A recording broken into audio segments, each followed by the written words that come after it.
கிருஷ்ணகிரி, தருமபுரி, சேலம், நாமக்கல், ஈரோடு மாவட்டங்களில் ஓரிரு இடங்களில் இன்று கனமழைக்கு வாய்ப்பு. நீலகிரி, கோயம்புத்தூர், மதுரை, திருச்சி உள்ளிட்ட மாவட்டங்களிலும் ஓரிரு இடங்களில் கனமழை பெய்யக்கூடும் என வானிலை மையம் தகவல். சென்னை மற்றும் புறநகரில் ஒரு சில பகுதிகளில் அடுத்த 24 மணி நேரத்தில் இடி மின்னலுடன் கூடிய மிதமான மழைக்கு வாய்ப்பு. பெருநகரில் வானம் ஓரளவு மேகமூட்டத்துடன் காணப்படும் என்றும் வானிலை மையம் தகவல். கடலூரில் தென்பெண்ணை ஆற்றில் வரும் நீரின் அளவு வினாடிக்கு 2,40,000 கனஅடியாக உயர்வு. சாத்தனூர் அணையிலிருந்து திறக்கப்பட்ட நீரால் தென்பெண்ணை ஆற்றில் வெள்ளப்பெருக்கு. கடலூர் அருகே தென்பெண்ணை வெள்ளத்தால் ஈசிஆர் சாலையில் போக்குவரத்து துண்டிப்பு.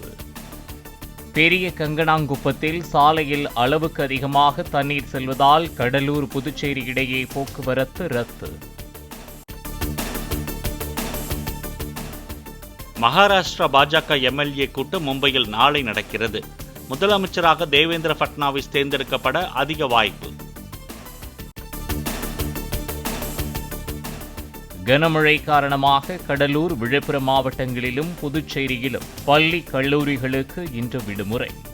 சேலம், திருவண்ணாமலை மாவட்டங்களில் பள்ளிகளுக்கு மட்டும் விடுமுறை அறிவிப்பு. விழுப்புரம் திருச்சி சாலையில் ஒருபுறம் தண்ணீர் வடிந்ததால் போக்குவரத்துக்கு அனுமதி. 8 மணி நேரத்திற்கு பிறகு அரசூர் அருகே நெடுஞ்சாலையில் போக்குவரத்து தொடங்கியது. கிருஷ்ணகிரி மாவட்டம் போச்சம்பள்ளி சுற்றுவட்டாரத்தில் கொட்டி தீர்த்த கனமழை. பெருமழையில் நிரம்பி வழியும் நீர்நிலைகள் மற்றும் வெள்ளம் சூழ்ந்த பகுதிகளின் கழுகு பார்வை காட்சி. மரக்காணம் அருகே ஓங்கூர் ஆறு மற்றும் பக்கிங்ஹாம் கால்வாயில் ஏற்பட்டுள்ள வெள்ளப்பெருக்கின் பருந்து பார்வை காட்சிகள். வெள்ளத்தில் மிதந்த கந்தாடு, காணிமேடு, மண்டகப்பட்டு உள்ளிட்ட கிராமங்கள் மற்றும் விவசாய நிலங்கள். நாகூர் ஆண்டவர் தர்காவின் 468ஆம் ஆண்டு கந்தூரி விழா கொடியேற்றத்துடன் தொடக்கம். மினராக்களிலும் ஏற்றுவதற்காக அலங்கரிக்கப்பட்ட ரதங்களில் கொண்டுவரப்பட்ட கொடிகள். விழுப்புரம் மாவட்டம் அரசூர் கிராமத்தை சுற்றி பாயும் தென்பெண்ணை ஆற்றின் வெள்ளம். சென்னை, திருச்சி தேசிய நெடுஞ்சாலையில் போக்குவரத்து பாதிப்பு. தமிழகத்தில் மழை, வெள்ள நிவாரணம் மற்றும் மீட்புப் பணிகளை மேற்கொள்ள 2000 கோடி ரூபாயை ஒதுக்க வேண்டும் என பிரதமர் மோடிக்கு முதலமைச்சர் மு.க.ஸ்டாலின் கோரிக்கை. மழை வெள்ளத்தால் தமிழகத்தில் உள்ள 14 மாவட்டங்களில் வசிக்கும் 69 லட்சம் குடும்பங்களுக்கு பாதிப்பு என்றும் தகவல். வெள்ளத்தால் விழுப்புரம், கள்ளக்குறிச்சி, திருவண்ணாமலை உள்ளிட்ட மாவட்டங்களில் 1,29,000 ஹெக்டேர் பயிர்கள் சேதம். மழை முழுவதுமாக நின்ற பின் முழுமையாக கணக்கெடுத்து உரிய நிவாரணம் வழங்கப்படும் என்றும் முதலமைச்சர் மு.க.ஸ்டாலின் அறிவிப்பு.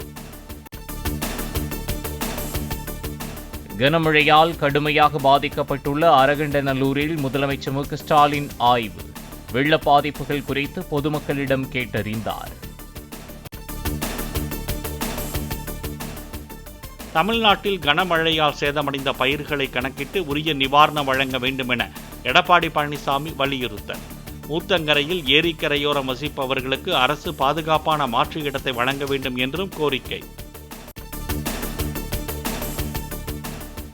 தருமபுரியை அடுத்து வத்தல்மலை அடிவாரத்தில் காட்டாற்று வெள்ளத்தில் சேதமடைந்த தரைப்பாலத்தில் துணை முதலமைச்சர் உதயநிதி ஆய்வு. வெள்ளப்பெருக்கால் பாதிக்கப்பட்டுள்ள விவசாய நிலங்களையும் பார்வையிட்டார்.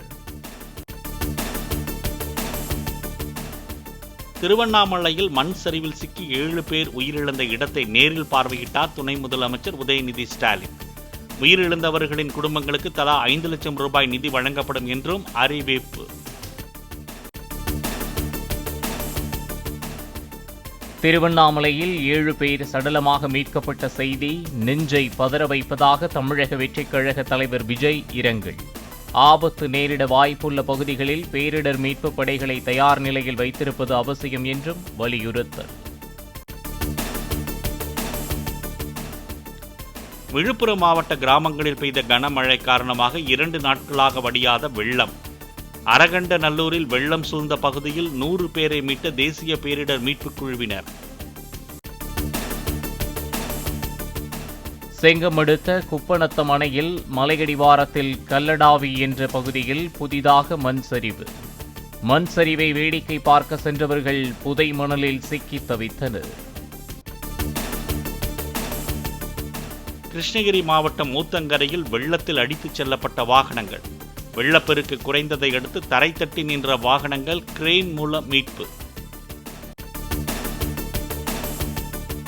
விழுப்புரம் மாவட்டம் அரகண்டநல்லூரில் பெருக்கெடுத்து பாயும் தென்பெண்ணை ஆற்று வெள்ளம். வீடுகளில் சிக்கியவர்களை ரப்பர் படகுகள் மூலம் மீட்க நடவடிக்கை. அரகண்டநல்லூரில் வெள்ளத்தில் சிக்கியவர்களை மீட்கும் தேசிய பேரிடர் மீட்புக் குழு. வெள்ளத்தில் சிக்கி தவிப்பவர்களை மீட்க ஏற்பாடு. விழுப்புரம் எல்லி சனைக்கட்டு பகுதியில் கடல் போல காட்சி தரும் தென்பெண்ணை ஆறு.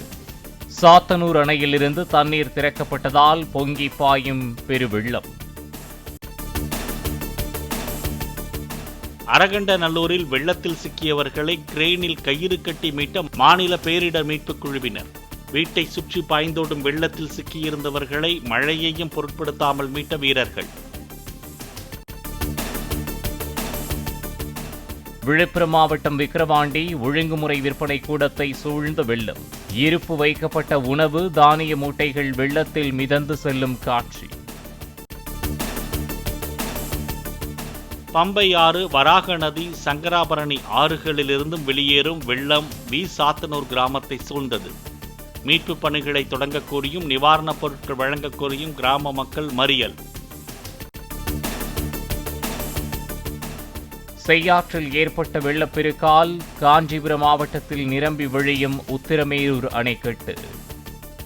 1 TMC கொள்ளளவு கொண்ட ஏரியில் உபரி நீரை தேக்கி வைக்க அதிகாரிகள் நடவடிக்கை. சென்னை பள்ளிக்கரணை சாய் பாலாஜி நகரை 4 நாட்களாக சூழ்ந்துள்ள மழைநீர். இரும்பு பலகையை படகு போல் பயன்படுத்தி பால் பாக்கெட்டுகளை வாங்கிச் சென்ற சிறுவர்கள். இந்த வார இறுதியில் வங்கக்கடலில் மீண்டும் புயல் உருவாகும் என சமூக வலைதளங்களில் பரவும் தகவலுக்கு வானிலை மையம் மறுப்பு. தற்போதைய வானிலை நிலவரப்படி புயல் உருவாகுவதற்கான சாத்தியக்கூறுகள் இல்லை என்றும் விளக்கம். தமிழ்நாடு, புதுச்சேரி உள்ளிட்ட தென் மாநிலங்களில் இம்மாதம் அதிக மழைக்கு வாய்ப்பு. இயல்பை விட 131% அதிக மழை பொழியக்கூடும் என வானிலை ஆய்வு மையம் கணிப்பு.